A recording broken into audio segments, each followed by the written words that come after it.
Hello and welcome back to your own channel Medicoswami. Subscribe to the channel if you haven't subscribed till then. Already 10 lectures discuss किए जा चुके हैं. अगर आप लोगों ने वो नहीं देखे हैं तो चैनल पर जाकर के अभी पहले वो देखिए.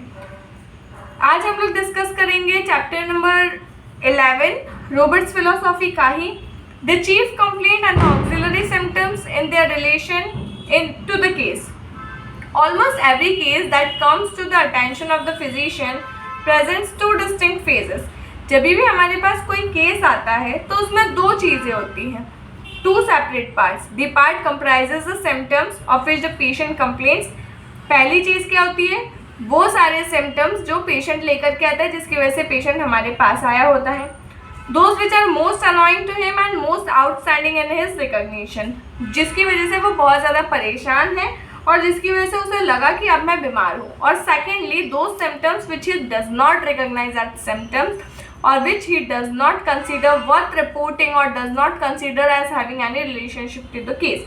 और कुछ ऐसे सिम्टम्स जिन पर वो ध्यान नहीं देता है या ज़रूरी नहीं समझता है या ये नहीं लगता उसको कि ये केस से रिलेटेड नहीं है, ये सिम्टम्स मुझे नहीं बताना है.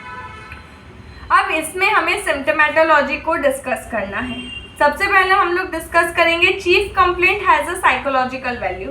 जो मेन कंप्लेंट होती है उसका थोड़ा बहुत साइकोलॉजिकल वैल्यू होता ही. Out of all the proportion to its value in homeopathic prescribing it brings the patient to the physician. वो ही सिम्टम्स होते हैं जो पेशेंट को एक फिजिशियन तक लेकर के आते हैं. चीफ कंप्लेंट क्या होता है कॉमेंट सेक्शन में बताइए.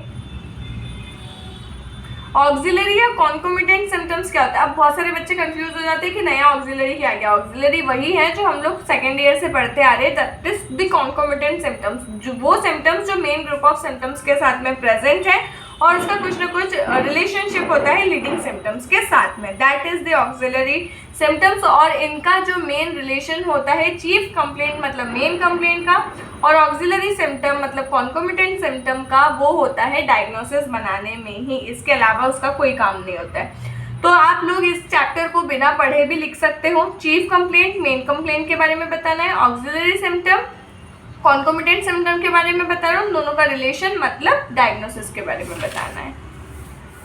At times the chief complaint seems contradictory to the auxiliary group. एक समय होता है या कई बार ऐसा होता है कि जो मेन कंप्लेंट होती है वो एकदम अपोजिट होती है जो कॉन्कोमिटेंट सिम्टम आ रहा है उससे.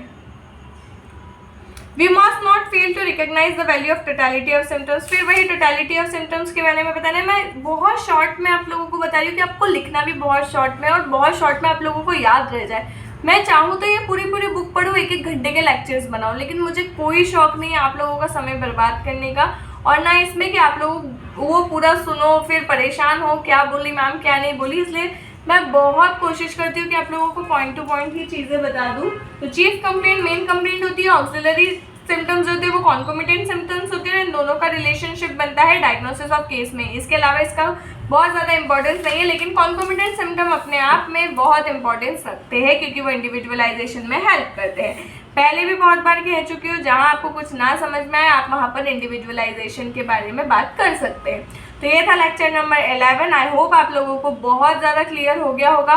चैनल को लाइक करना है, वीडियो को लाइक करना है, चैनल को सब्सक्राइब करना है, चैनल को शेयर करना है, वीडियोस को शेयर करना है. आप लोग इसमें से कुछ भी नहीं कर रहे हो. We are not getting the support we want from your side. कि हम लोग फिलोसॉफी में जैसा सोच रहे थे जैसा चाह रहे थे वैसा रिस्पॉन्स नहीं आ रहा है आप लोगों की साइड से.